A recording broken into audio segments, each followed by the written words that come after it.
C'est parti. Bonjour à tous. Le webinaire va bientôt commencer. On attend un peu que tout le monde arrive.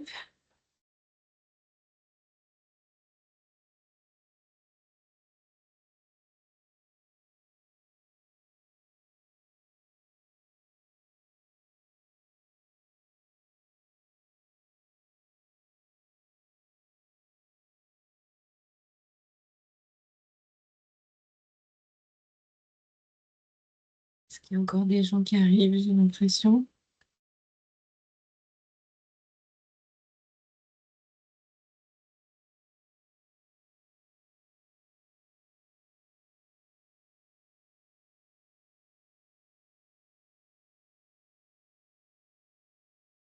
Alors, nous allons commencer.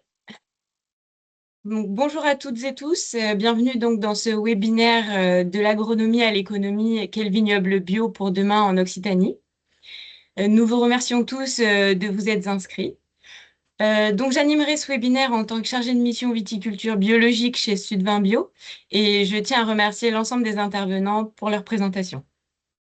Donc, sachez qu'à tout moment, vous pouvez leur poser des questions depuis l'icône Q et R et ils y répondront durant les temps dédiés. Je vous donne une dernière information technique avant de commencer. Le webinaire est enregistré et vous pourrez recevoir donc le lien du replay ainsi que les présentations des intervenants par mail dans les prochains jours. Ce webinaire s'inscrit dans un contexte particulier pour la filière viticulture biologique. En effet, depuis plusieurs années, les vignobles d'Occitanie font face à des conditions climatiques de plus en plus extrêmes. Certaines zones subissent une sécheresse persistante et d'autres ont été sévèrement impactées par des attaques de mildiou d'une intensité qui était inédite. À ces défis climatiques s'ajoute également une situation économique qui se complexifie. Et dans ce contexte de consommation en mutation, le marché devient un facteur déterminant des choix techniques et stratégiques pour les exploitations. La filière viticole biologique d'Occitanie exprime donc un besoin croissant de restructuration et d'adaptation. De nombreux domaines envisagent aujourd'hui de faire évoluer leur stratégie en supprimant certaines parcelles pour se recentrer sur celles qui sont les plus résilientes économiquement, mais également de pourquoi pas engager une diversification de leurs activités. Donc au programme pour cette petite heure et demie, nous allons commencer par une présentation à plusieurs voix, donc de Delphine Antolin de la Coopération agricole Occitanie, qui suit la filière vin bio.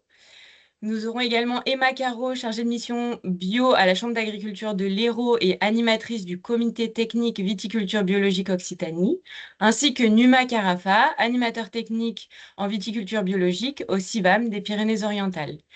Tous les trois vous présenteront les retours d'une enquête sur des projets d'arrachage de plantation des viticulteurs bio d'Occitanie. Ensuite, Valérie Plado, chargée de mission économie chez Sudvin Bio, et Delphine Antolin vous présenteront les derniers chiffres clés de la filière vin bio. Enfin, Marine Piton-Gargachi, chargée de mission viticulture à la Chambre d'agriculture d'Occitanie, et Leslie Cadry, conseillère viticole à la Chambre d'agriculture de Haute-Garonne, aborderont la diversification, avec un focus sur la diversification des produits issus de raisins. Au cours de ce webinaire, il y aura 2 temps réservés aux questions. Le premier, il aura lieu après la partie sur l'actualité du marché et le second temps, réservé aux questions aura lieu après la diversification. Donc, je vous rappelle encore une fois que vous pouvez poser toutes vos questions en cliquant, depuis l'icône Q et R que vous trouvez en haut de votre fenêtre. Donc, ce webinaire, il s'inscrit dans le cadre d'un projet qui est intitulé Accompagnement de la restructuration du vignoble bio d'Occitanie. Il s'agit d'un projet multipartenarial associant les chambres d'agriculture d'Occitanie, le réseau Bio Occitanie, la coopération agricole Occitanie et Sudvin Bio.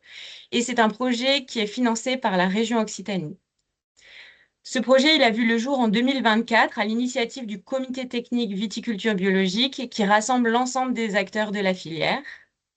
Et dans le contexte que je vous présentais précédemment, donc marqué par les aléas climatiques de plus en plus forts et aussi les défis économiques croissants, on a identifié le besoin d'un accompagnement structuré de la filière et il nous est apparu essentiel de mieux comprendre les besoins des viticulteurs bio, ainsi que l'évolution de leurs pratiques, leurs réflexions stratégiques et notamment en matière de projets d'arrachage, de plantation et de diversification. Donc, pour répondre à ces enjeux, une enquête a été menée au cours du premier semestre 2025 auprès des viticulteurs bio de la région Occitanie et des viticulteurs en conversion. Au total, 125 réponses ont été recueillies.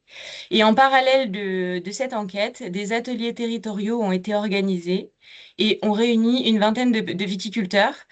Et ces ateliers ont favorisé des échanges approfondis et des retours d'expériences concrets.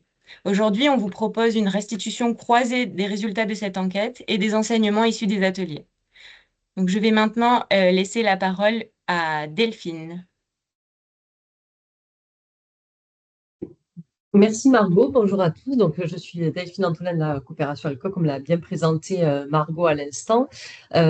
Préalable, avant que nous vous présentions les résultats intéressants de cette enquête, c'est de bien caractériser l'échantillon sur lequel enfin, du coup, des répondants et sur lequel on peut donc extrapoler un certain nombre d'apprentissages. Donc, que nous dit l'échantillon de cette enquête? Qui sont les viticulteurs qui ont répondu?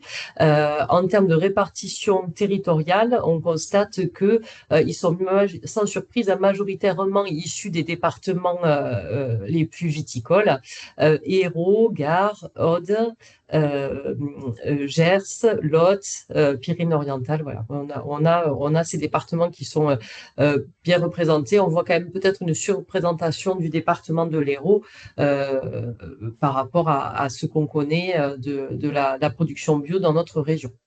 Autre question on a regardé plus précisément, c'est le statut du répondant. Est-il en cave coopérative ou en cave particulière?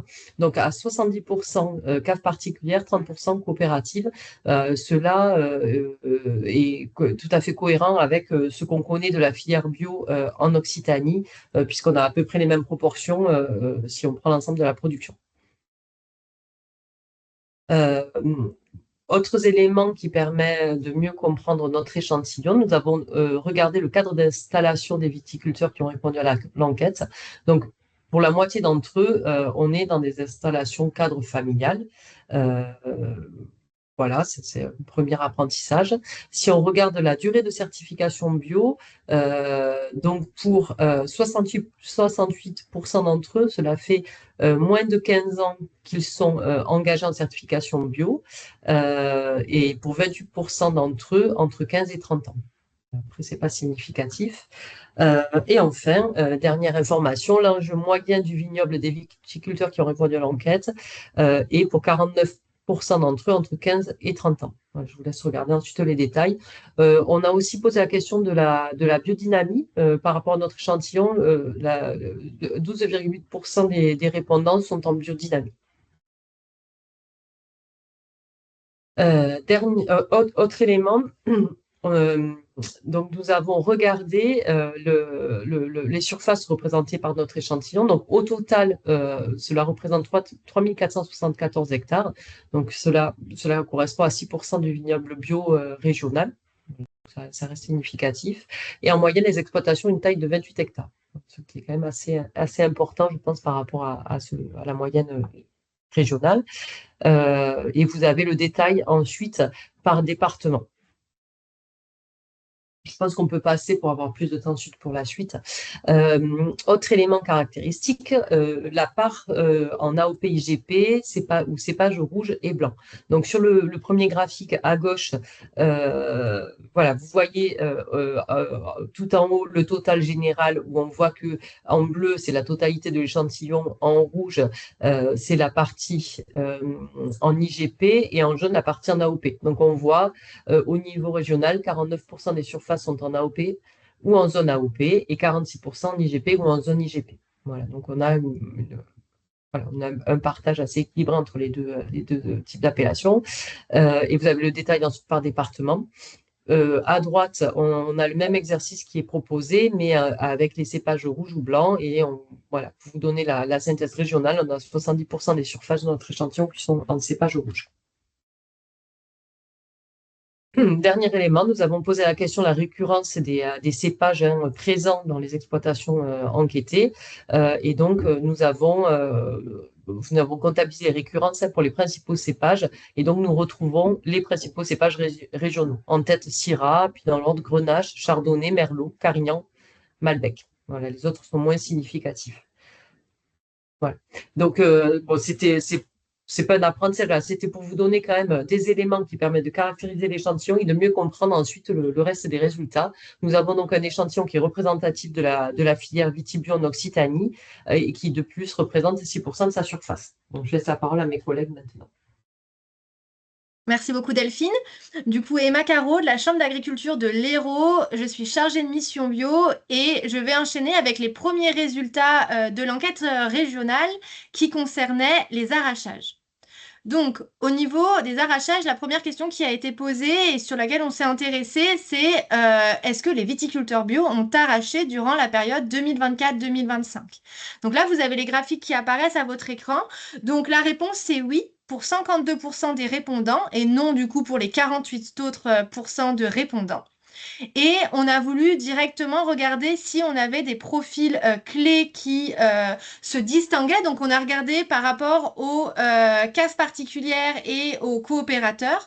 Et on s'aperçoit qu'on retrouve globalement le même graphique avec une toute petite majorité où on a eu un arrachage avec 53% pour les caves particulières et pour les caves coopératives où on est à 50% oui et 50% de non.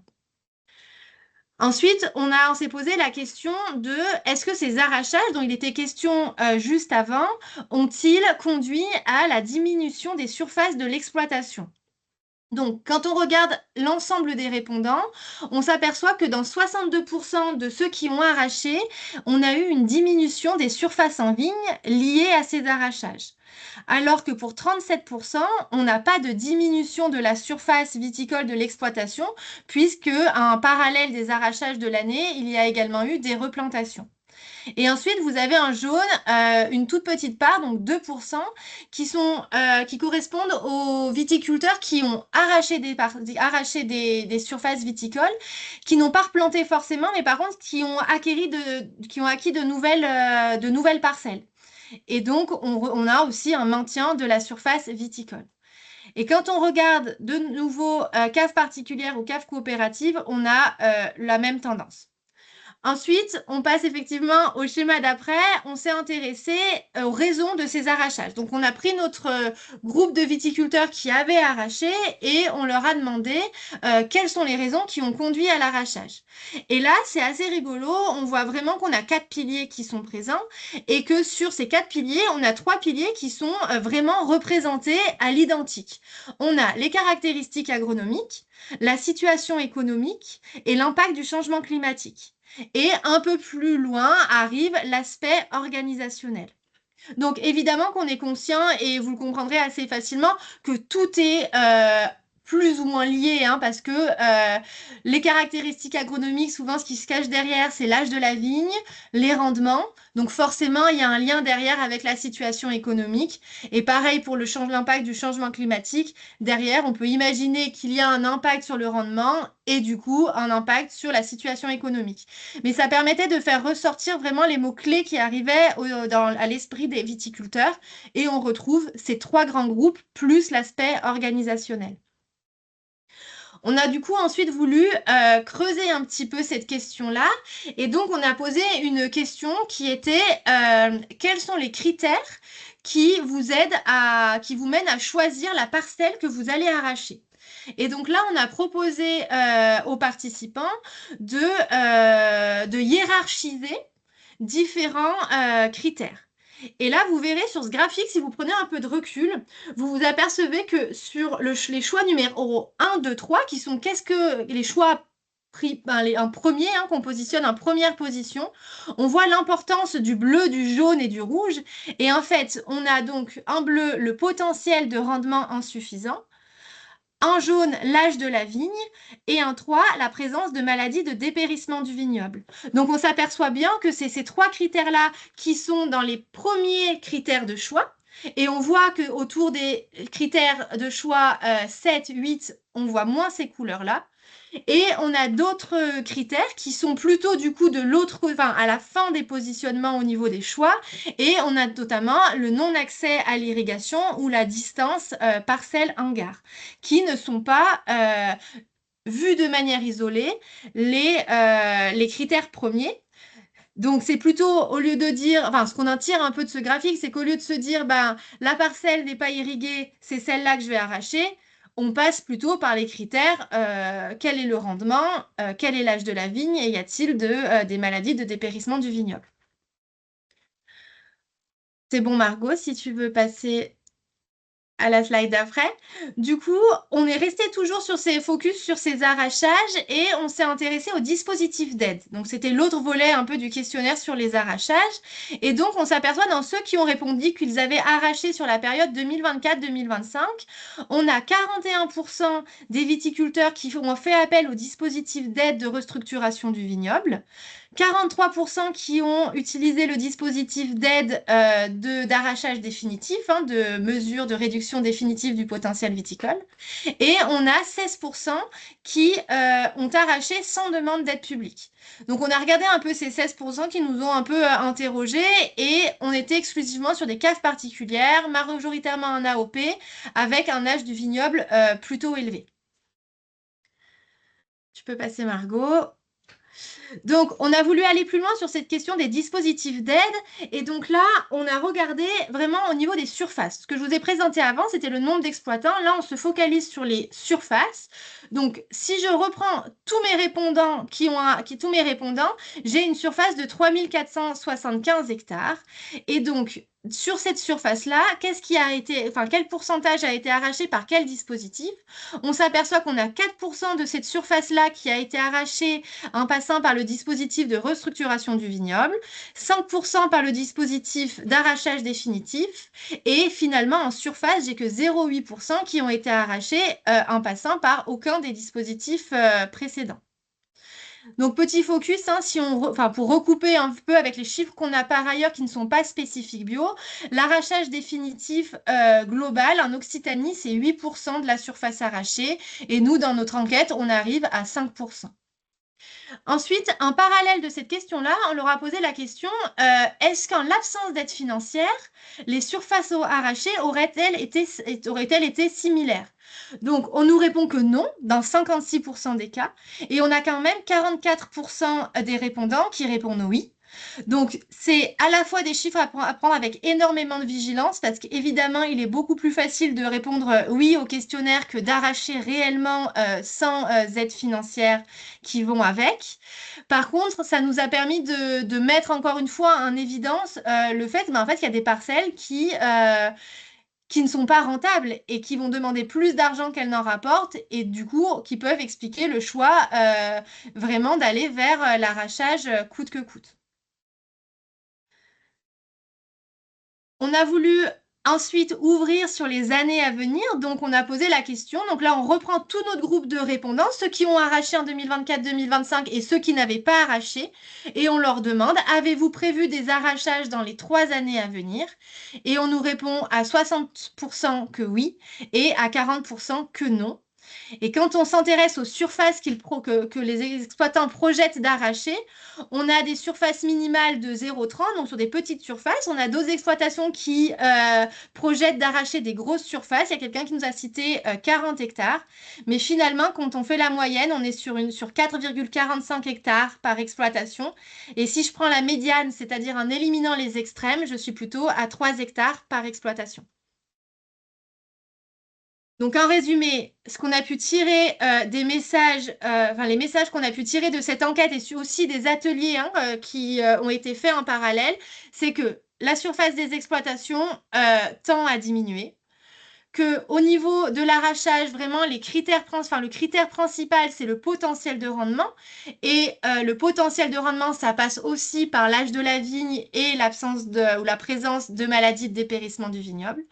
Que finalement, tout ce qui est pression sanitaire, stress environnementaux ou adéquation avec le marché, ça arrive après dans le choix des parcelles à arracher. Et ensuite, le dernier enseignement qu'on en tire, c'est que vraiment les dispositifs d'aide à l'arrachage, ils restent très plébiscités et forcément, ils vont jouer un rôle crucial dans le visage que va prendre le vignoble bio de demain. Voilà, et je propose à Numa d'enchaîner avec les plantations.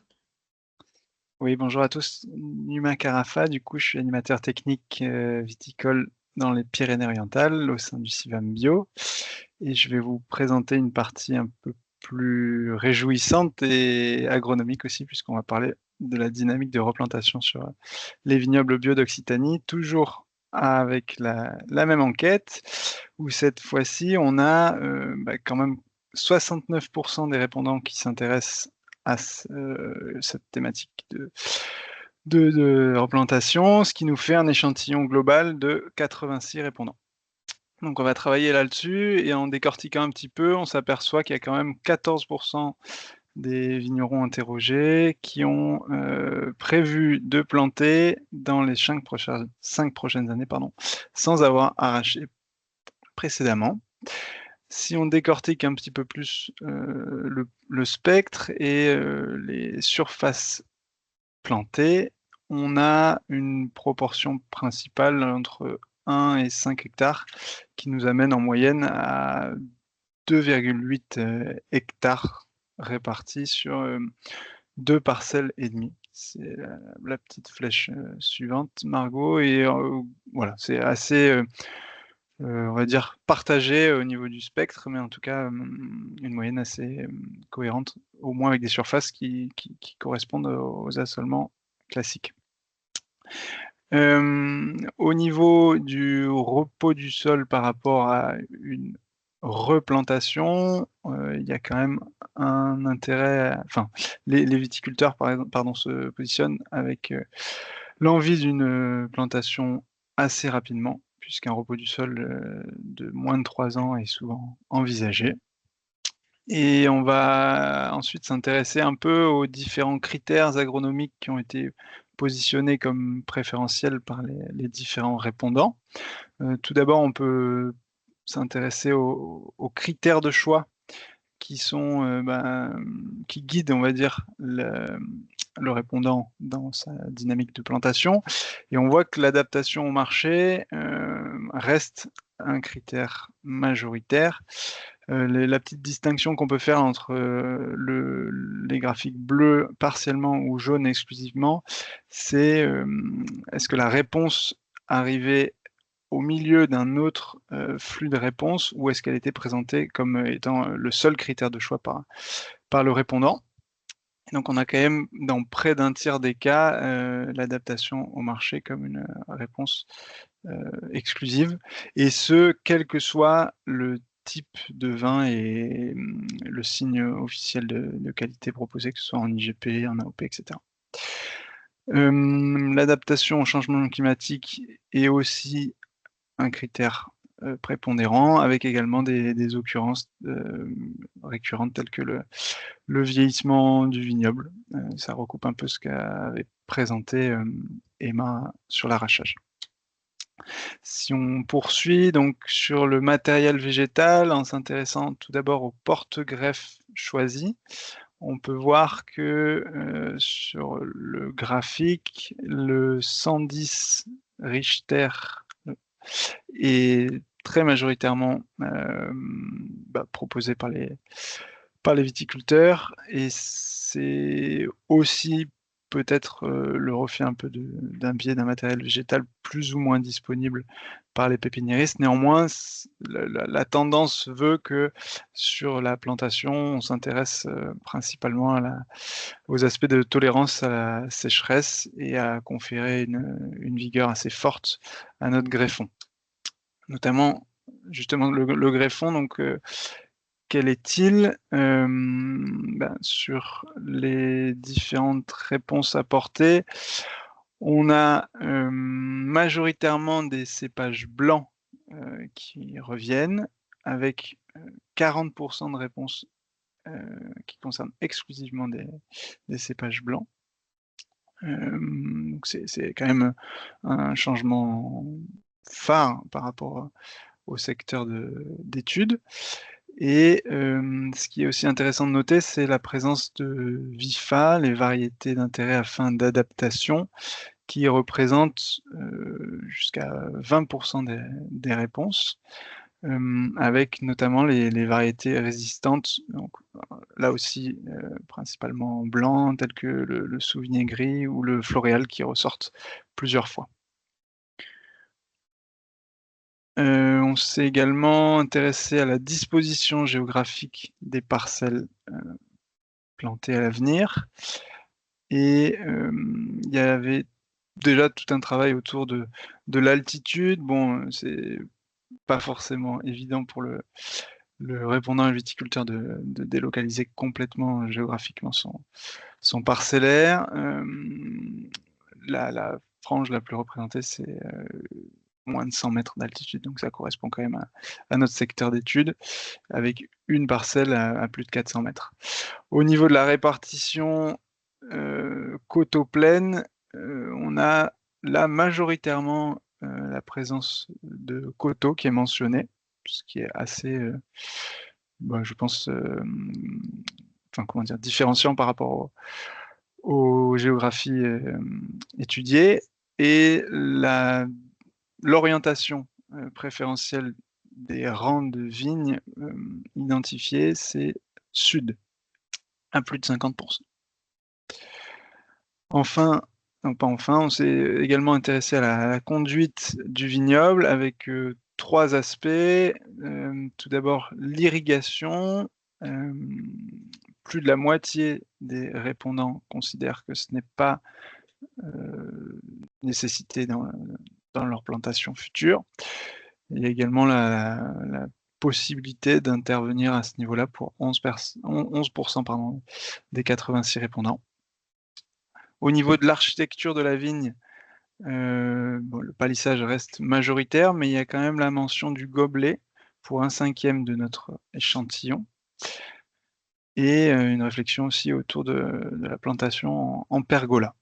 Et enfin, travail, je trouve assez intéressant au niveau de la densité de plantation, puisqu'il y a vraiment une tendance à la diminution, en tout cas pour les répondants, à la diminution de la densité au niveau des parcelles futures.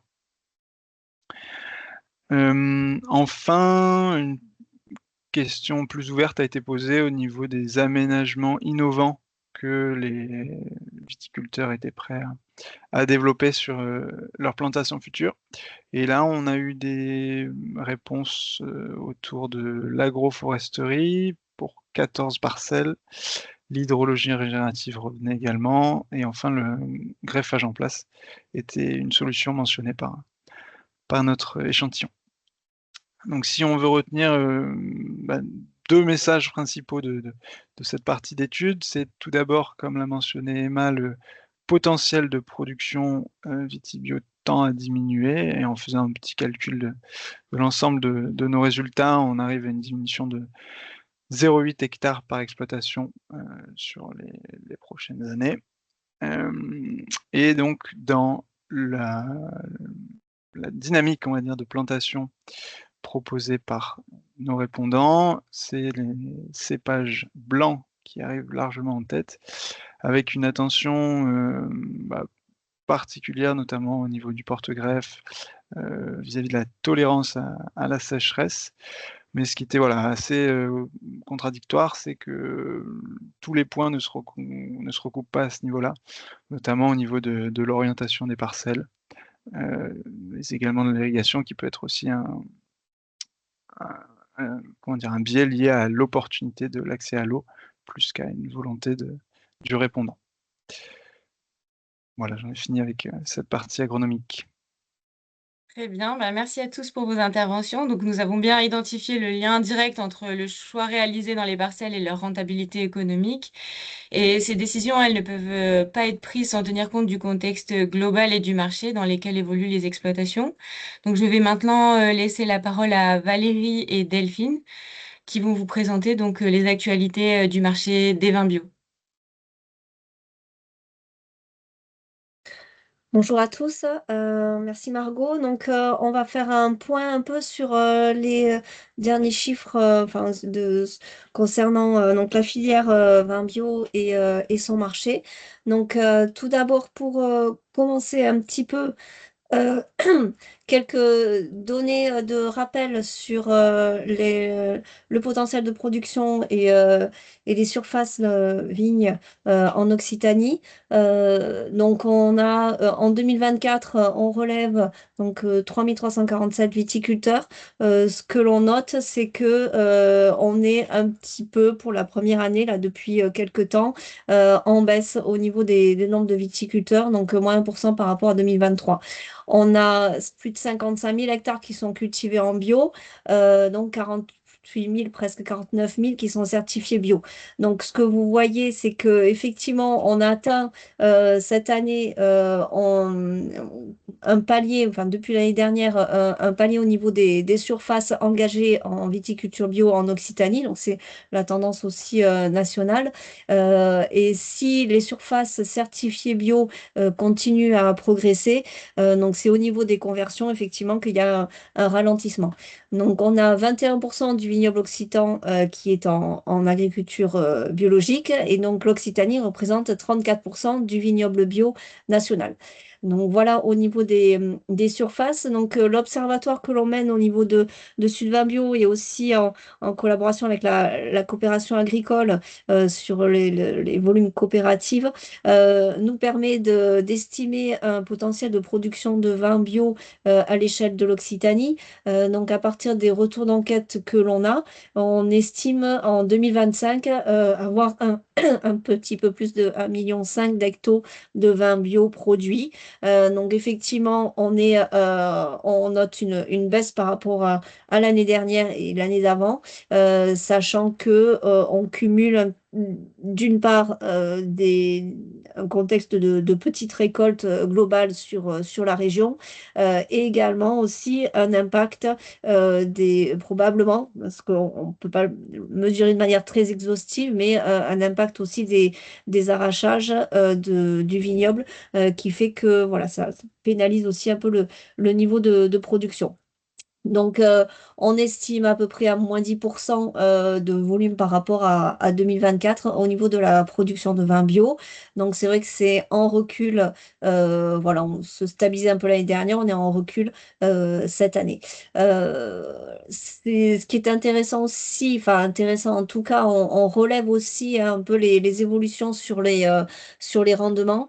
Où cette année, on est à peu près comme l'an passé, avec des rendements moyens en cave particulière qui sont estimés à 29 hecto-hectares et en coopérative à 41 hecto-hectares. Donc, on n'est pas non plus sur des tendances de rendement très élevées depuis quelques années maintenant.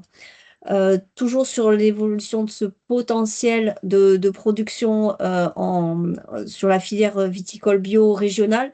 Donc, vous avez ici un bilan un peu des engagements, des arrêts et des déconversions donc arrêtés sur le mois d'octobre et donc comparé aux années précédentes. Donc, effectivement, depuis 2019, on a un nombre d'engagements qui baisse. Donc, on avait eu un très fort engagement sur les années 2018, 17, 18. Donc, ça se poursuit, mais un petit peu moins jusqu'à cette année. Et en parallèle, c'est vrai que on a des arrêts au niveau de l'agriculture, des exploitations qui sont un peu en augmentation. Alors, en 2025, effectivement, on a un nombre d'arrêts qui est significatif, mais dans les arrêts, vous avez les arrêts du bio, donc c'est ce qui est la déconversion, mais il y a également les arrêts d'exploitation ou d'activité même qui sont comptabilisés dedans. Donc on en a effectivement parlé un peu avec tout ce qui est mesure de l'arrachage définitif sur la totalité de l'exploitation ou même d'arrêt d'activité ou même de départ en retraite, etc. Voilà. On a également dedans les arrêts s'il y a des changements au niveau des organismes de certification, donc ça comptabilise tout ça. Sur les nombres de déconversions, c'est en légère augmentation. On n'a pas non plus des fortes progressions des déconversions. Donc, tous ces chiffres sont à confirmer, hein, puisque là, on est au mois d'octobre 2025. Tous ces chiffres sont à confirmer d'ici fin d'année, début d'année suivante, pour avoir un peu le bilan sur 2025.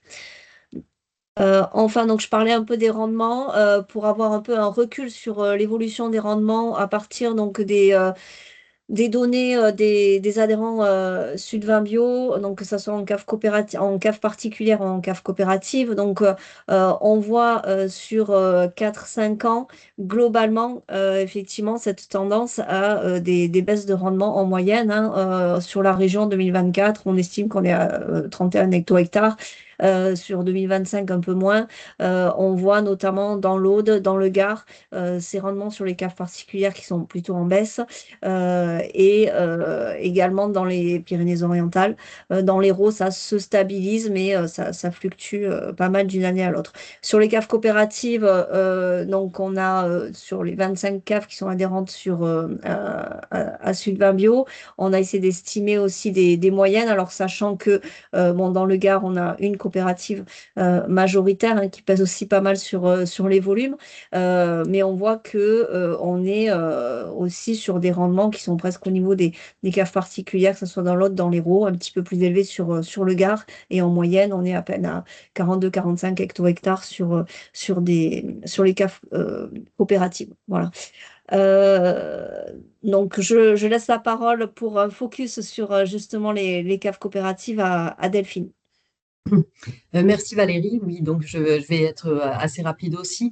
Je vais vous présenter les chiffres et les extrapolations que l'on peut faire à partir d'une enquête que l'on fait auprès de nos adhérents caves coopératives, donc et qui viennent compléter ceux de Valérie. On travaille d'ailleurs, je salue ce travail en commun qui nous permet de mieux estimer les niveaux de production qui arrivent sur le marché en Occitanie. Donc, il y a 180 caves coopératives en Occitanie. On peut dire qu'il y a la moitié, au moins la moitié, voire plus, qui produisent du vin bio, mais avec pour chaque cave coopérative des parts de bio qui sont différentes. On fait une enquête auprès de l'ensemble de ces caves coopératives. On a une cinquantaine de retours et à partir de ces chiffres-là et d'autres données, on arrive à prévoir depuis quelques années la production bio de l'année précédente et celle des années à venir en travaillant sur les conversions. Donc là, vous avez des graphiques qui montrent l'évolution de la production à gauche et l'évolution de la superficie en cave coopérative bio à droite. Donc, on note en 2024, on a eu une baisse de la production à 410 000 hectolitres de vin bio produit par les caves coopératives et notre pronostic pour 2025, en s'appuyant sur les rendements, hein, on a les mêmes à peu près que ceux que vient de présenter Valérie dans notre enquête et on consolide.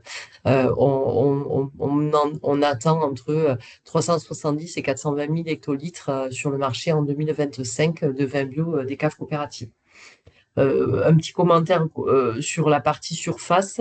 Voilà, on voit aussi que les faibles rendements impactent finalement la production par rapport à ce qu'on avait prévu de surface. On avait quand même une stagnation des surfaces envisagées à partir de 2025, 2024, 2025 et les années à venir. Tu peux mettre la diapo suivante. Voilà, je vous ai ajouté cette diapo parce qu'elle ça fait le lien avec le début de la présentation.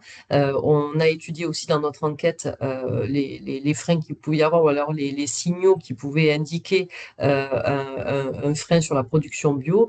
Voilà, on a posé la question à nos adhérents si des coopérateurs ne renouvelaient pas la certification bio en 2025.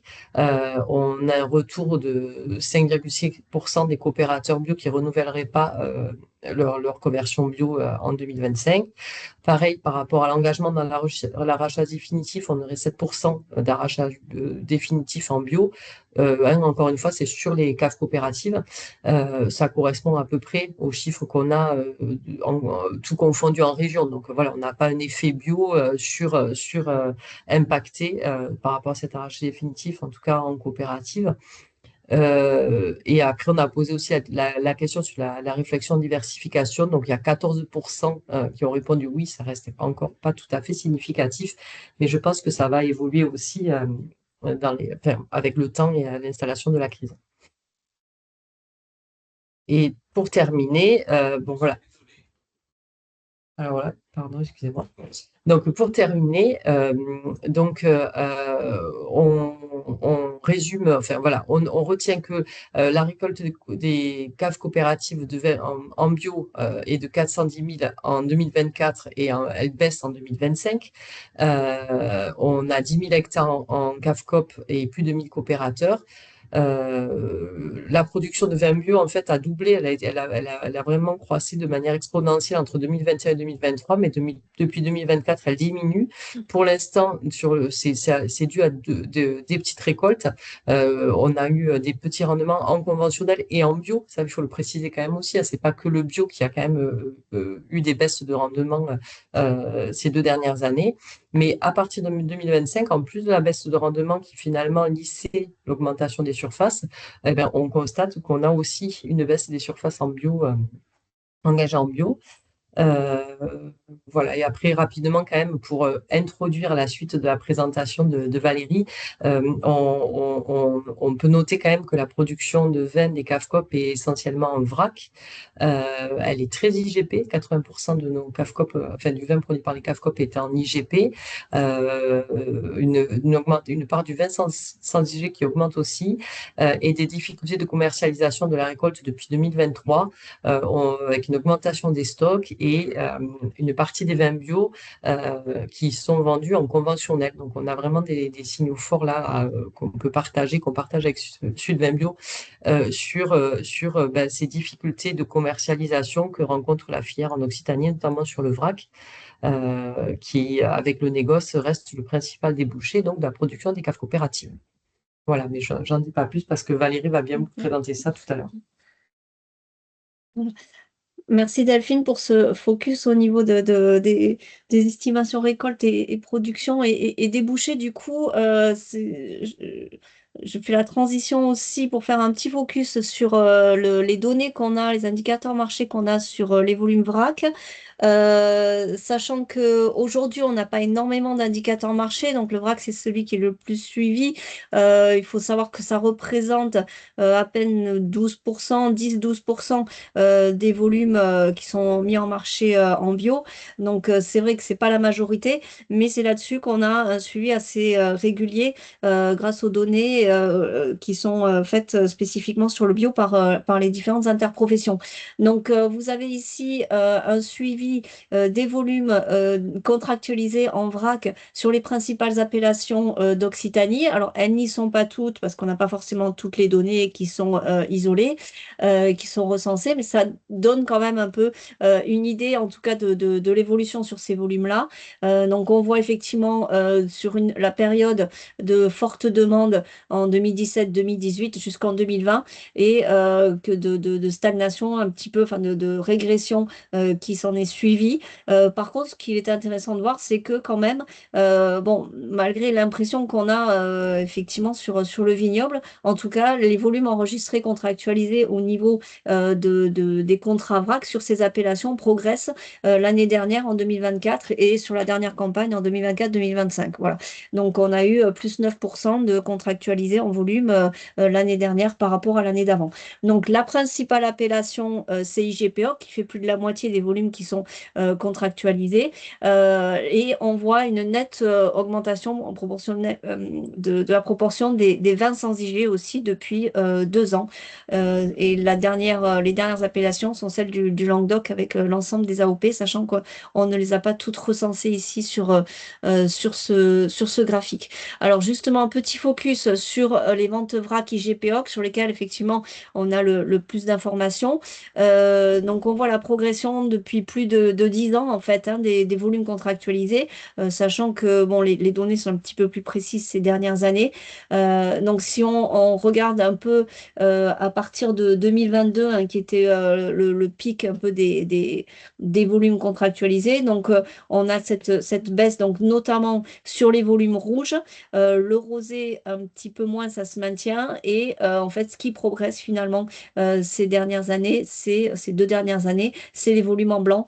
Par contre, en parallèle, les prix moyens à l'hecto n'ont pas remonté depuis 4 ans aujourd'hui sur les volumes IGPOC en vrac. Alors, petit graphique qui reprend un peu des données, les suivis, mais en indices en fait. Donc, indice des volumes et indice des prix. Donc, je vais vous détailler un petit peu ce graphique. Donc, on part de 2019, la campagne 2018-2019 comme campagne de référence. Et on note, en fait, l'indice permet de noter l'évolution des volumes et des prix par rapport à cette année de référence. Donc, vous avez en vert le volume bio contractualisé en vrac, donc sur les IGP-OC. Donc, on voit que effectivement, on a cette progression jusqu'en 2021-2022. Et puis, on suit effectivement cette tendance de régression des volumes contractualisés. Vous avez en bleu pointillé les volumes en conventionnel contractualisé. Donc, on n'a pas autant de différence ou de croissance et de régression sur ces volumes conventionnels, donc ils restent assez stables de 2019 à 2021. On a une baisse des volumes au même niveau proportionnellement que les bio en 2022-2023 et cette tendance repart un petit peu à la hausse, mais finalement moins que les bio proportionnellement à ce qui est vendu en bio. Voilà. Maintenant, si on regarde les prix, vous avez les prix en très plein pour les bio, donc par couleur rouge, blanc, rosé.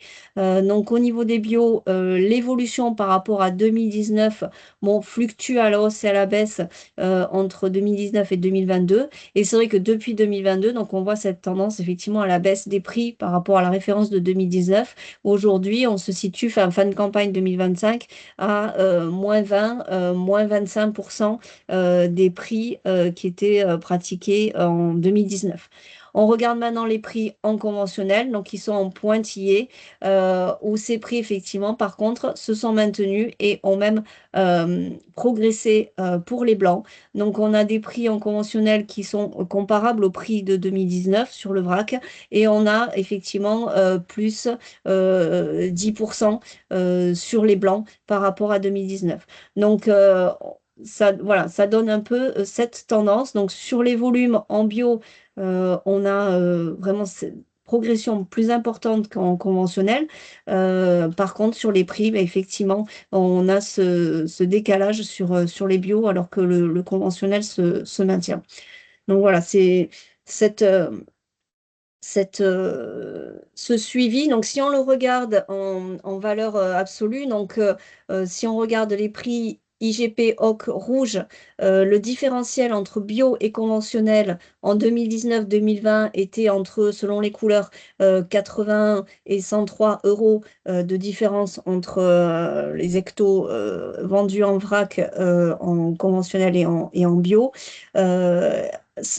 alors que fin de campagne 2025, on était plutôt entre 34 et 42 selon les couleurs de différence de prix à l'hecto. Donc, si on avait un prix qui doublait en 2019 entre le conventionnel et le bio, aujourd'hui, on a une différence de 40% à peu près entre le bio et le conventionnel vrac en IGP OC. Globalement, ce sont des moyennes, hein, il faut le voir un peu par couleur et par type de cépage sur la dernière campagne. Euh, voilà, alors le début de campagne de marché VRAC, IGP, OC, donc là on est sur le bio uniquement, hein. Vous avez en fait ici en histogramme le cumul des volumes commercialisés sur une campagne, hein, de novembre jusqu'à juillet. Donc vous avez deux campagnes, de novembre 2023 jusqu'à juillet 2024 et de novembre 2024 jusqu'à juillet 2025. Donc effectivement, les volumes commercialisés globalement en 2025 sont un petit peu plus importants qu'en 2024. Par contre, vous avez dans les cercles effectivement les volumes en début de campagne, donc enregistrés à fin décembre. Et là, les premières données pour cette campagne sont arrêtées au 5 décembre. Donc, on voit que les sorties cette année au 5 décembre sont quasi moitié importantes que celles de l'année dernière au 20 décembre. Alors, effectivement, on n'est pas tout à fait sur les mêmes dates, mais on sent que le démarrage de la campagne est plus timide que l'année dernière sur les IGP, avec une demande surtout sur les blancs. Donc voilà sur les IGP, cet état des lieux un peu sur l'IGP OC. Donc je vais pas vous montrer pour avancer un petit peu sur d'autres notions pour rester quand même dans le timing, mais vous aurez les données bien sûr qui pourront vous être fournies. Donc pour vous faire un petit état des lieux donc des marchés des vins bio en France, donc ça ce sont les données de l'agence bio qui sont donc publiées chaque année. Donc, on voit que la consommation de vin bio est à la hausse régulièrement et puis plus de 7,6% par rapport à l'année dernière. Donc, la consommation par les ménages. Donc, deux principaux circuits de distribution pour les vins bio. Donc, on n'est pas forcément représentatif de l'ensemble de la filière puisque de manière à peu près équivalente au niveau du chiffre d'affaires. Les vins bio se vendent surtout en vente directe et chez les cavistes. On a une petite proportion sur les magasins bio, mais c'est pas le circuit de prédilection, hein, vraiment, même s'il reprend un petit peu de croissance par rapport à l'année dernière. Et la GMS, qui est un circuit qui en volume est quand même significatif, effectivement, et le parent un petit peu pauvre, hein, qui est un peu en souffrance, avec une baisse depuis 2 ans et une baisse de 7% qui recule de 7% par rapport à l'année dernière. Donc sur la répartition donc des marchés par rapport sur les différents circuits, donc on voit qu'en volume, donc on a une répartition de 28% en vente directe, 23% chez les cavistes, 21% en GMS. La restauration hors domicile est aussi assez significative. En valeur, donc la vente directe représente 41%, hein, donc sur plus de valorisation en vente directe. Les cavistes 28%, la GMS que 11%. Donc on a une croissance, hein, de 5% en valeur et 5% en volume par rapport à l'année dernière sur ces circuits. Alors, ce qui est intéressant de voir, c'est aussi la répartition euh, des modes de production sur chaque circuit, donc entre les volumes qui viennent des COP, qui passent souvent par le négoce, hein, ce que nous a dit Delphine tout à l'heure, et les volumes qui sortent des caves particulières, des domaines. Donc pour résumer, on voit que le négoce et les COP alimentent essentiellement le circuit GMS, et effectivement c'est là où aujourd'hui il y a des grosses difficultés qui ressortent depuis 2 ans maintenant, vraiment de manière forte. Et les caves particulières vont plutôt être sur la vente directe. Et ensuite, on a une répartition, et les cavistes, pardon. Et on a une répartition, on va dire, grosso modo équilibrée sur la restauration hors domicile et sur l'export, en tout cas au niveau des volumes, entre caves particulières et COP négoce. Donc voilà sur les circuits France. Quand on regarde un petit peu l'export, donc peu de données précises, hein, sur l'export aujourd'hui, seulement qu'on a, enfin quand même qu'on a 44% des volumes de vins produits qui partent à l'export, donc c'est assez important, avec une progression de l'export de 9% en volume et de 10% en valeur par rapport enfin, ça c'est les chiffres 2024 par rapport à 2023. Et donc on a 40% des volumes qui vont vers l'Union européenne, 60% qui vont vers les pays tiers, donc avec des marchés comme les États-Unis, le Canada, le Royaume-Uni, qui sont importants au niveau des pays tiers. Voilà, je passe un petit peu pour vous faire un petit focus quand même sur les données en GD, puisque c'est le circuit effectivement qui fonctionne le moins actuellement, mais sur lequel on a le plus de données. Donc ça permet quand même d'avoir un peu une idée de ce circuit, de la répartition des vins bio sur ce circuit-là. Donc vous avez ici le bilan des ventes bio en grande distribution, donc sur 12 mois glissants entre mi-septembre 2024 et mi-septembre 2025. Donc ces données nous permettent de savoir que donc la part du bio dans les ventes de vin, donc on n'est que sur les vins tranquilles, hein, pas d'effervescent. Donc la part du bio dans les ventes en GD représente 4% en valeur, 6% en volume. Si on regarde sur l'ensemble des vins qui proviennent du bassin Languedoc-Roussillon, le bio représente aussi 4% en volume, donc on est représentatif des niveaux du national, et 8% en valeur. Le prix moyen d'un vin en grande distribution en bio est de 6,22 euros par col, donc quelle que soit l'appellation, quel que soit le bassin, contre 4,10 euros le col en conventionnel. Concernant les vins venant du bassin LR, on a en moyenne un prix de 5,91 le col en bio et 3,15 en conventionnel. Donc ça donne quand même voilà, un peu des références au niveau des ventes en GD. Si on regarde les ventes par bassin, donc par bassin de production, hein, pas par appellation, donc le Languedoc-Roussillon représente 39% en volume des ventes en GD des vins bio, c'est 35% en valeur. Donc essentiellement beaucoup plus sur les IGP que sur les AOP, puisque lorsqu'on regarde la répartition des ventes des AOP bio en GD, Languedoc-Roussillon représente 19% en volume, la Vallée-du-Rhône 24%, la Provence 18%, hein, beaucoup de rosé, et Languedoc-Roussillon représente 17% en valeur. Alors dans le sud-ouest, on n'a pas que le sud-ouest Occitanie, donc on est à cheval sur deux régions. Le sud-ouest représente au niveau des AOP 7% en volume. Voilà. Donc l'évolution, ben, on l'a vu, hein, on est en baisse, 5,9% de régression, hein, des ventes de vins bio en volume et 4,3% en valeur sur la période concernée.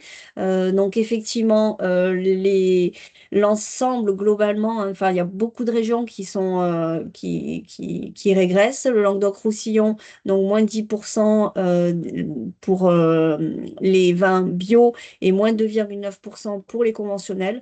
Donc les ventes régressent aussi pour les conventionnels, hein, alors dans un moindre pourcentage sur certaines régions, mais on est un peu sur les mêmes tendances. Donc on note plutôt la Corse qui progresse ou la Bourgogne, donc en volume et en valeur également. Donc, dernier point que je voulais vous mentionner, donc juste encore même des perspectives au niveau du travail pour identifier, identifier un peu des données économiques et avoir un peu plus d'indicateurs économiques pour arriver à mieux se positionner sur le marché des vins bio. Donc aujourd'hui, on a quand même peu de références. Vous voyez qu'on a pas mal de références sur le vrac et sur les données GD, mais pas du tout sur les autres circuits, pas du tout sur les potentiels de production. Donc tout ça, c'est un travail qu'il faut poursuivre pour arriver à avoir un petit peu plus d'indicateurs économiques. Donc deux informations importantes, hein. La première, c'est quand même des accords de durabilité et des prix d'orientation qui ont été définis et fixés donc en novembre, donc à l'initiative d'une démarche des vignerons coopérateurs pour avancer sur la définition des prix d'orientation, mais tout en restant dans un contexte réglementaire validé par la réglementation européenne. L'interprofession Pays d'Oc a porté un dossier pour essayer qu'il y ait une entente entre producteurs et metteurs en marché sur des prix d'orientation qui sont définis sur des coûts de production qui ont pour objectif en fait de permettre une durabilité, de justifier une pratique de l'agriculture qui permet d'être durable au niveau environnemental. Donc c'est pour ça que ça concerne les filières bio et les filières HVE. Donc des prix d'orientation ont été définis au niveau de la filière bio, donc à partir de coûts de production qui intègrent la production de raisins et la vinification sur 6 cépages retenus, donc qui sont listés Cabernet Sauvignon, Merlot, Grenache, Cinsault, Chardonnay et Sauvignon. Donc pour la récolte 2025 et 2026, donc qui seront revus l'année prochaine, qui sont fixés annuellement. Et donc il y a un accord qui a pu être validé entre producteurs, donc représentés par l'ODG Pays d'Oc, les vignerons coopérateurs, les vignerons indépendants et les entreprises du négoce qui sont représentées par UEVM, avec également donc la participation aussi de Sudvin Bio dans une commission qui a défini ces prix d'orientation. Donc, vous avez ici les prix qui ont été définis pour cet accord qu'on appelle de durabilité sur les modes de culture dits durables. Et donc, vous voyez que ça a été établi en fonction aussi des rendements qui définissent donc différentes qualités de produits. Et on le voyait tout à l'heure, la question du rendement est une question qui est assez centrale aujourd'hui sur la rentabilité des entreprises. Donc, c'est un critère qui a été pris en compte pour établir donc un prix d'équilibre dans un premier temps sur les coûts de production et puis pour proposer des prix d'orientation qui ne dépassent pas 20% de marge, plus de 20% de prix des coûts de production définis. Donc, ceci permet d'avoir de présenter en fait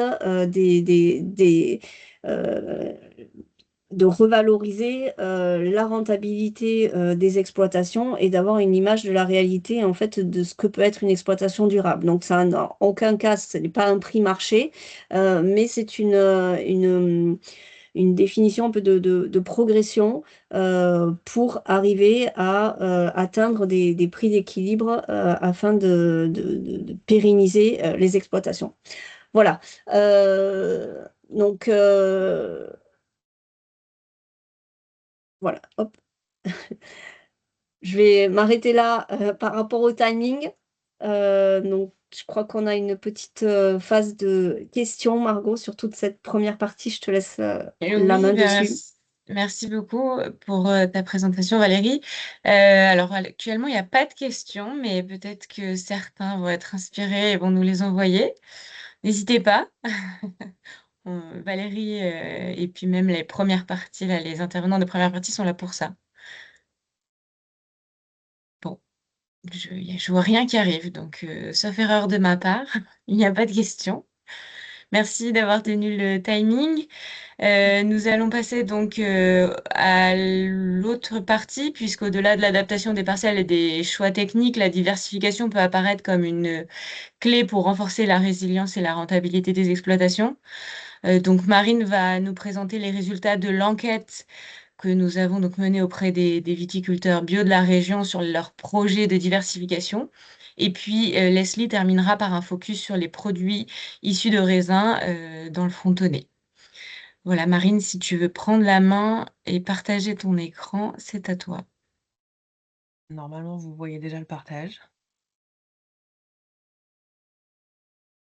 Oui. C'est bon, merci. Parfait. Donc, effectivement, avant de parler de diversification, il nous paraissait important de classer ces diversifications et de vraiment vous expliquer ce qu'on entendait par diversification. Donc, on entend par diversification agricole, ces 7 différentes typologies. Donc, la diversification agricole, la diversification à partir des produits finaux issus du raisin, non issus de raisin, les segments de vente aussi, mais aussi les méthodes de vente, les activités humaines et éventuellement les activités non agricoles. Voilà. Et donc, c'est vraiment sur celle-là que l'enquête s'est penchée, puisque cette partie diversification fait vraiment suite à ce qui vous a été présenté précédemment. Donc, les viticulteurs et vignerons bio et la diversification, donc la question leur a été posée de savoir est-ce qu'ils envisageaient de diversifier. La réponse a été oui à 65%. On pourrait croire qu'il y a une différence entre les caves particulières et les caves et les coopérateurs. C'est pas vraiment le cas, puisque vous voyez, on est à 63% de oui pour les coopérateurs ou 64% pour les caves particulières. Il n'y a pas de différence significative dans les pourcentages. Par contre, il faudrait voir effectivement si avec plus de coopérateurs répondants, on avait des résultats un petit peu différents. Voilà, ça c'est toujours la question des échantillons. Voilà. Il faut aussi peut-être se poser la question de savoir si dans ces 65% de répondants oui, il n'y aurait pas aussi un petit biais de réponse qui pourrait être aussi que bah, les gens qui sont venus répondre à ce questionnaire-là avaient plus de projets de diversification. Mais voilà, en tout cas, ce qui était important, c'était que c'était assez proche. Au niveau des campagnes, de l'impact des campagnes d'arrachage, du coup, de prime abord, comme ça, on pourrait croire qu'il semble que la proportion de viticulteurs qui souhaitent s'engager sur la diversification, elle soit plus importante chez les viticulteurs qui ont arraché sur cette campagne, hein, donc la campagne 2024. Donc ça, c'est assez, enfin, les résultats sont significatifs. Il y a des différences. Par contre, il faudrait vérifier sur un échantillon plus gros. Et ce qui était quand même important à avoir en tête, c'est que autant l'arrachage peut avoir un impact, autant il n'y a pas d'impact significatif sur la volonté de diversification si on est en AOP ou en IGP, si on a une petite ou une grosse exploitation, si on s'est installé dans le cadre familial ou pas, si le vignoble il est plus vieux, si ça fait très longtemps qu'on est en agriculture biologique ou pas. Voilà, il y avait assez peu d'impact des conditions d'installation et des conditions de l'exploitation. Par contre, il semblerait que les exploitations qui se diversifient le plus soient celles qui sont un peu plus petites que dans notre échantillon. Voilà, c'est pas force, c'est assez, c'était assez intéressant. Par rapport aux 7 typologies de diversification que je vous ai présentées tout à l'heure, on a une répartition qui est quand même assez distincte avec une très grosse prévalence de la diversification agricole. Voilà, donc je la détaillerai un petit peu plus tard, mais voilà, vraiment une fois qu'ils ont répondu à la question, envisagez-vous de diversifier et si oui, vers quoi? Vraiment, ce qui ressort le plus, c'est diversification agricole et produits finaux issus du raisin. Voilà, donc ça va être bah, plutôt réfléchir à du jus de raisin, du vinaigre, du raisin de table, vendre des mous aussi, voilà. Donc il faut bien savoir que les répondants, ils devaient sélectionner hein, parmi ces propositions-là. C'était pas eux qui proposaient de eux-mêmes. Donc ça explique aussi cette répartition. Voilà, on a ensuite donc dans l'ordre hein, les produits finaux non issus de raisin, les segments de vente, la valorisation des coproduits, les méthodes de vente, etc. Voilà. Ce qui était aussi, ce qui ressortait beaucoup aussi, c'était la diversification non agricole, avec tout ce qui était accueil sur l'exploitation, gîtes, salles de fête, photovoltaïsme, etc. Et si on détaille un petit peu plus, donc au niveau vraiment des chiffres des répondants. Donc au niveau de la diversification agricole, donc c'était la majorité des caves particulières, mais voilà, on voit bien que il y a eu 62 répondants qui souhaitaient faire de la diversification agricole, et quand on regarde les autres chiffres, c'est vrai que c'est quand même assez différent. Ensuite, donc les produits finaux issus de raisins et le non agricole. Voilà. Donc ça, c'est vraiment ce qui ressortait juste avant. Globalement, les caves particulières, elles sont majoritaires dans tout ce qui est secteur méthode de vente et segment de vente, ce qui est assez logique puisque les coopérateurs ne sont pas concernés. Par contre, les coopérateurs, effectivement, on les retrouve davantage dans la partie diversification agricole. C'est 20 mentions, ça fait près d'un tiers hein, des diversifications agricoles. C'est quand même pas négligeable quand vous voyez la proportion de l'échantillon que Delphine nous a présenté. Hop, excusez-moi. Par contre, sur la diversification non agricole, notamment tourisme, gîte, la part des caves particulières reste quand même très très dominante. Et ça, en fait, ça s'explique essentiellement par la possibilité de faire de l'accueil en général, l'habitude aussi de la vente directe et souvent la possibilité d'avoir des bâtiments qui permettent ces accueils. Voilà. Euh, à noter quand même aussi hein, la partie développement des activités, la partie activité humaine sur la partie prestation de services, location de cuverie, etc. Voilà. Si on fait un petit focus sur les projets de diversification agricole, ça, alors, quand ils avaient répondu à la question est-ce que vous souhaitez diversifier, oui ou non, sur quelle typologie, et ensuite, l'idée c'était là, c'était une question libre où c'était au répondant d'écrire. Et donc, ce nuage de mots, en fait, il récapitule les précisions faites par les agriculteurs sur ce qu'ils entendent par diversification agricole et leurs projets à eux. Voilà. Et donc, vous voyez qu'il y a quand même une très, très très forte prépondérance de la partie Olivier, puisque il y a à la fois 18 personnes qui ont répondu Olivier et à la fois une grosse partie qui a aussi répondu huile d'olive. Donc, sachant que c'était pas toujours Olivier et huile d'olive, hein, enfin voilà. Donc, la partie développement Olivier et huile d'olive est quand même très prépondérante. Après, on a quand même aussi hein, le raisin de table qui arrive juste derrière avec 6 mentions, pas mal de maraîchage et les arbres fruitiers. Alors sur les arbres fruitiers, il y a des gens qui parlent de fruitiers en général, et généralement ils expliquent derrière dans les questions libres qu'ils ont besoin d'accompagnement et qu'ils sont pas encore fixés sur ce qu'ils veulent faire. Ils comptent partir sur du fruitier, mais ils savent pas encore quoi. Ce qui revient quand même pas mal, c'est la partie agrumes. Voilà, avec une dizaine de mentions, que ce soit clémentine ou orange en général. Voilà. On note quand même un petit peu, même si ça apparaît pas sur le nuage de mots parce que c'était plus détaché, mais aussi les notions d'élevage. Alors, très peu viande ou fromage, hein, on n'est vraiment pas sur de la transformation, mais par contre, on a eu plusieurs fois les mentions de poules pondeuses et d'éco-pâturage. Voilà, où du coup, c'est vraiment mettre en place un nouvel atelier pour permettre l'éco-pâturage, pas uniquement faire venir un berger. Voilà. Sur la partie diversification non agricole, c'est un petit peu différent puisque c'est très tourné autour des caves particulières, hein, comme je vous l'ai dit tout à l'heure.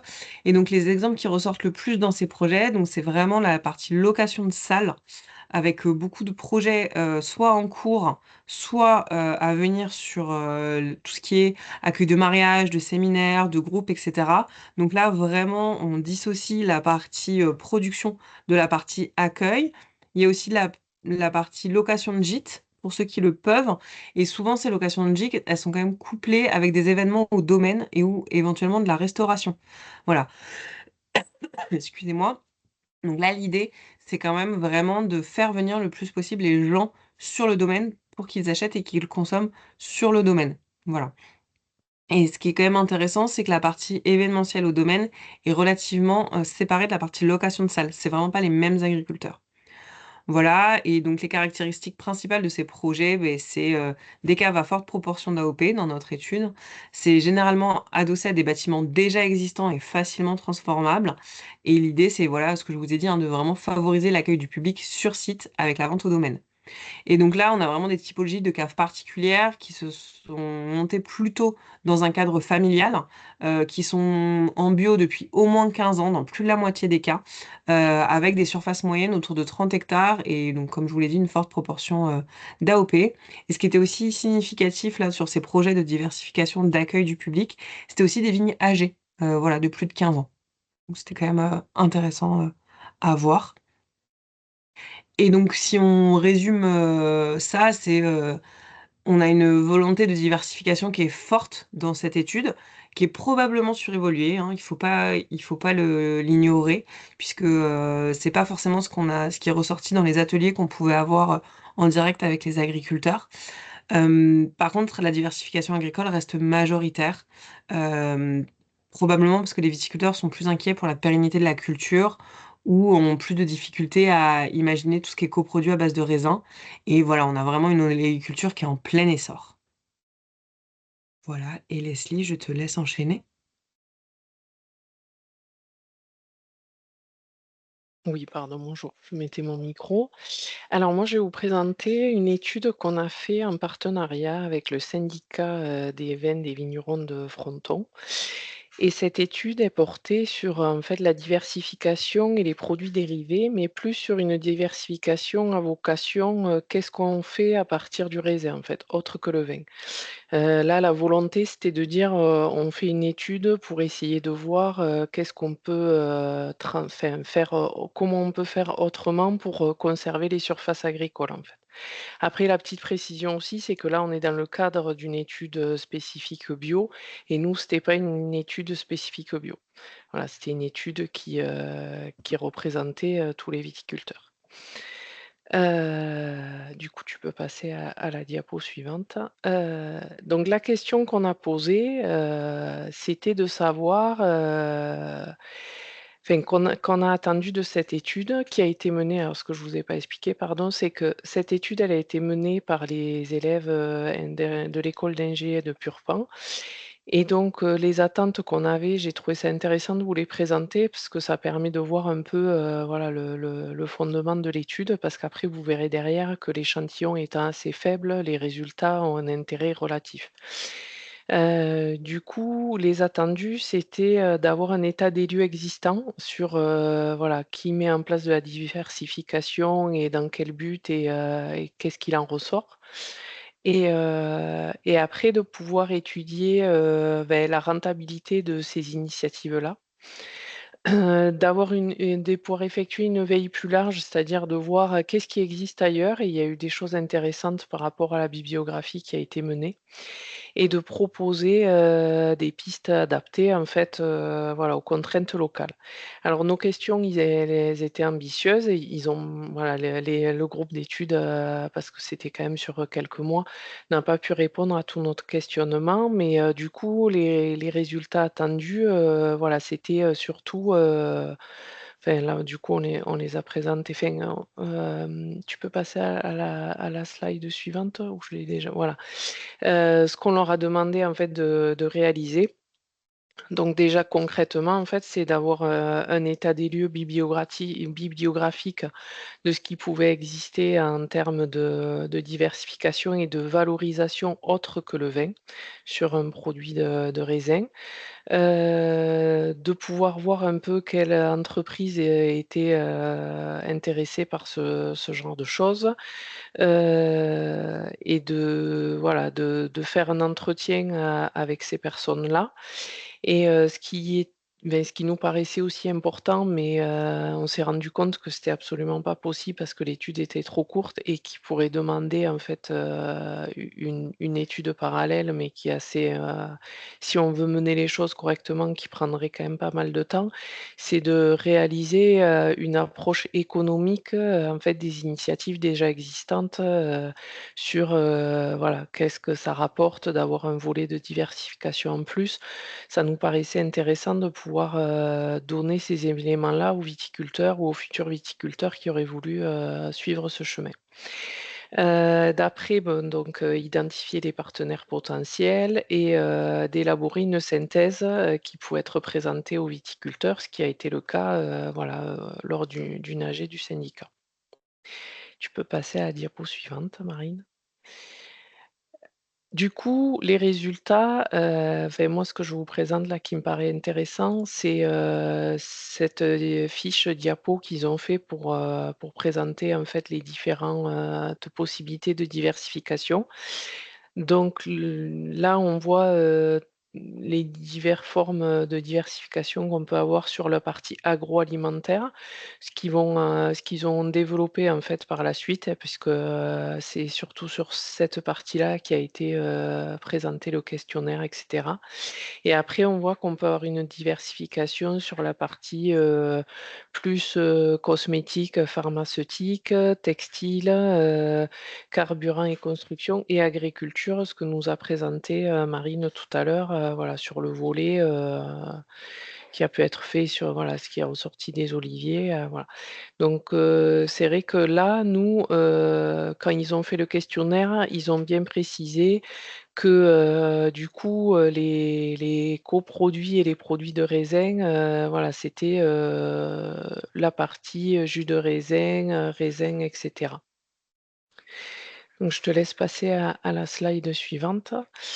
Donc, les résultats, comme je vous disais, comme sur le questionnaire, on a eu peu de participants. On a eu donc le questionnaire au début, il a été diffusé, on va dire, sur le 31 et quelques départements proches. Et après, on a essayé d'élargir un peu sur l'Occitanie, mais c'est vrai qu'on n'a pas eu beaucoup de retours, même si le questionnaire est resté ouvert pendant 2 mois. Voilà, donc il y a eu que 21 participants. Du coup, ce questionnaire, il portait sur la taille des exploitations, l'âge et la localisation du vignoble. Donc, comme on a classiquement, voilà, pour essayer de comprendre un peu la population. Et ce qui est ressorti, c'est qu'il n'y a pas de différenciation sur une volonté de diversification qui est liée avec la taille de l'exploitation, l'âge du viticulteur et la localisation du vignoble. Donc on se retrouve un peu là-dessus, sur ce dont parlait Marine tout à l'heure, où la différenciation, elle n'est pas nette à ce niveau-là. Sur la question qui a été posée, alors si tu peux repasser à celle, voilà, mais j'avais juste pas fini le bas. La question qui a été posée, en fait, elle était un peu large dans le sens où est-ce que vous avez des projets de diversification? Oui, non et peut-être. On voit qu'il y a une grosse partie justement qui est un peu dans le doute, parce qu'on a une majorité de peut-être. Donc, ça reste quand même intéressant parce qu'on s'est posé la question de qu'est-ce qui pourrait alimenter cette dynamique de diversification, voilà. Parce que c'est vrai que nous, le but, c'était de dire on a envie de conserver nos surfaces agricoles et on veut mettre en place une étude pour motiver les gens à faire autre chose du raisin, mais à conserver nos surfaces vignes. Tu peux passer à la slide suivante. Et après, il y a eu alors, dans le questionnaire, pardon, je suis allée un peu trop vite. Dans ce questionnaire, voilà, il y a aussi le graphique, donc là, qui fait la répartition sur qu'est-ce qui les intéresserait le plus dans la partie diversification, sur juste la partie agronomique, vous avez vu avant.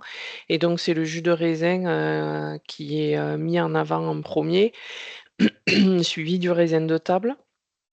Et ça, après, vous allez voir que ça se contredit un peu parce qu'après, il y a eu une enquête, donc ça, c'est la prochaine diapo, Marine. Il y a eu, en plus de cette enquête, en fait, ils ont fait des entretiens avec 7 viticulteurs qui ont déjà mis en place de la diversification. Et c'est vrai qu'en fait, eux, enfin, de la diversification, mais peut-être pas voilà, sur tous les volets. Ils ont soit un vinaigre, soit une confiture, des choses comme ça. Donc, ils sont allés interroger ces gens-là. Et là, on voit que quand on interroge les viticulteurs, le jus des raisins, là, il ressort plus de façon défavorable que sur l'enquête globale, avec des gens, j'allais dire finalement, qui avaient plus un profil avec un côté incertain dans le comment je vais mener ma diversification. Donc voilà, après, bon, ça reste sur 7 vignerons, donc c'est un échantillon quand même assez restreint. Pardon. Et après, ce qui reste intéressant, moi, je trouve, c'est ce qu'on peut voir là, c'est-à-dire que ce qui motive le plus, excusez-moi, ce qui va motiver le plus les gens à développer un atelier de diversification, ça sera la partie écologie.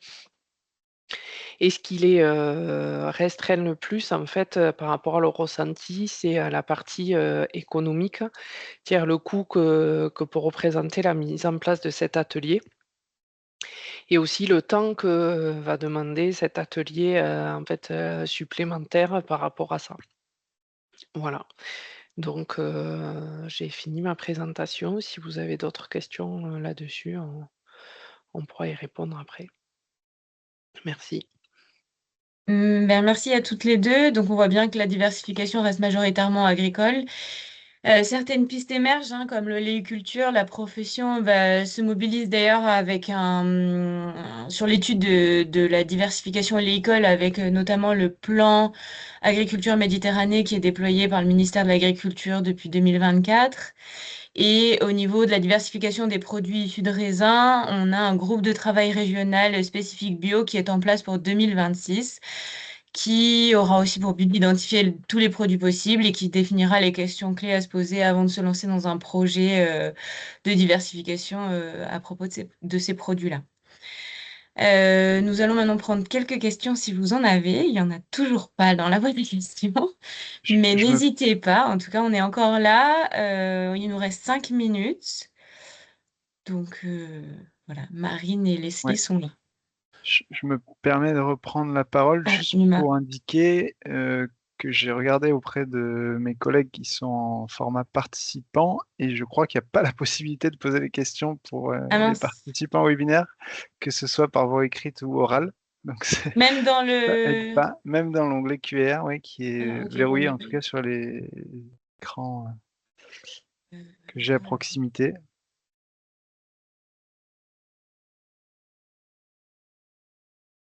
mince. Que Marine, t'arrives à voir s'il y a un paramètre à changer? Parce que moi, question, c'est... Enfin, c'est en autorisé. Bon. Je suis navrée. Si jamais vous avez des questions, n'hésitez pas à nous les faire parvenir par mail. On essaiera d'y répondre puisque là, apparemment, on est bloqué. Encore désolée pour ce désagrément. Je tiens Oui. à remercier. C'est bon, Numa, ou pas? Ça a l'air de fonctionner? Il y a une question Non? de Frédéric Ah, Rose. ah bah donc ça fonctionne. Donc, a priori, est-ce que les réponses des enquêtes présentées contiennent aussi les réponses des viticulteurs ayant participé aux ateliers en physique? Alors, qui répond? Non, je peux répondre. Oui, effectivement. Enfin, alors, c'est plutôt que les viticulteurs qui ont répondu aux ateliers en physique ont généralement répondu à l'enquête. Donc, leur réponse est intégrée. Enfin, voilà.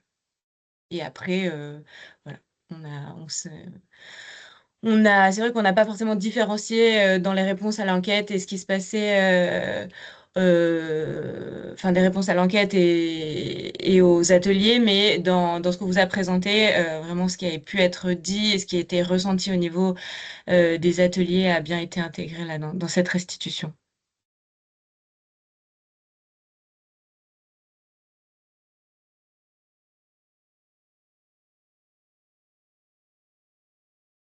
N'hésitez pas si vous avez d'autres questions, j'ai l'impression que ça fonctionne. Oui, du coup, je me suis permis d'activer la conversation au cas où, puisque le temps qu'on ait la question, voilà. Donc, vous pouvez Bon. toujours mettre des questions dans la conversation. Écoutez, j'ai pas l'impression qu'il y ait beaucoup de questions qui arrivent. Ah, si.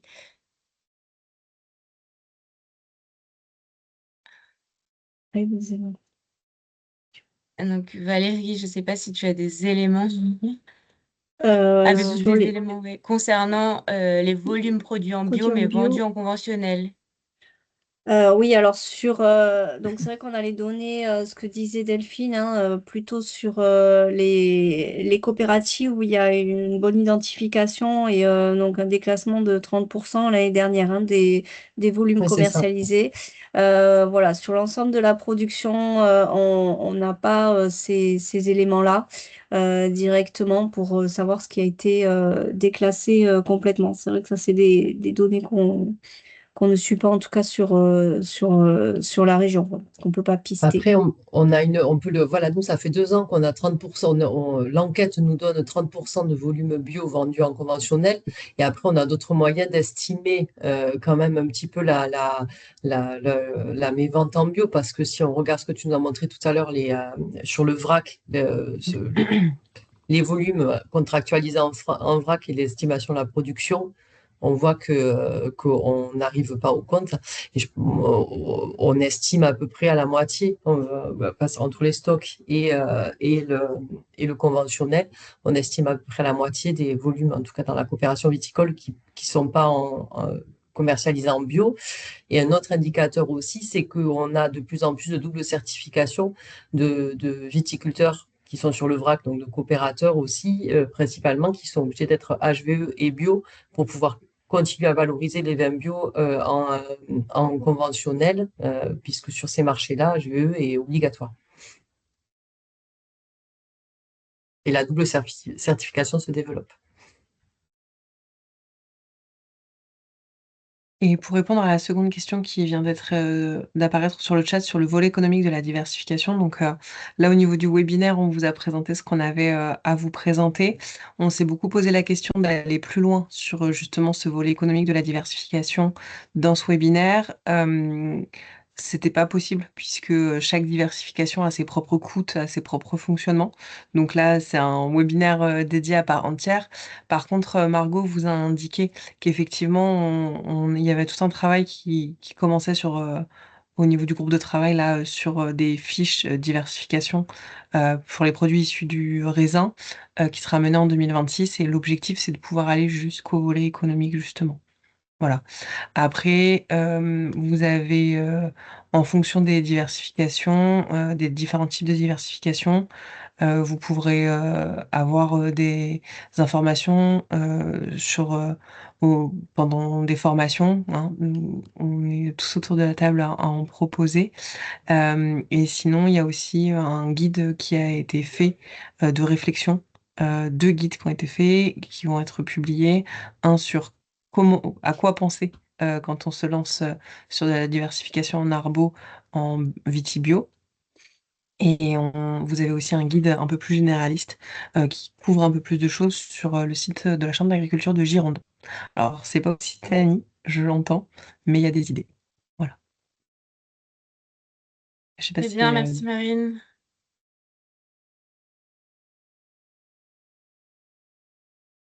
Moi, je pense qu'on va pouvoir conclure. Je vous remercie à tous donc pour votre participation et également à vous les intervenants pour vos présentations. Je vous souhaite une belle soirée et à bientôt. Au revoir. Merci. Au revoir. Merci, au revoir tout le monde.